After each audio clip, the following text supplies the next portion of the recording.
மச்சம் ஒன்ன பார்த்து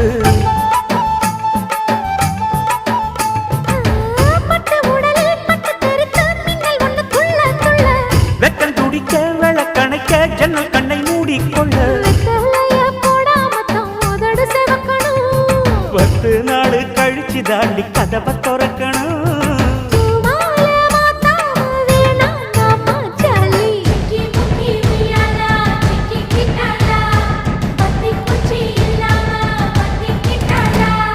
மச்சாங்கிட்ட முந்தானைய தந்து வப்பாளா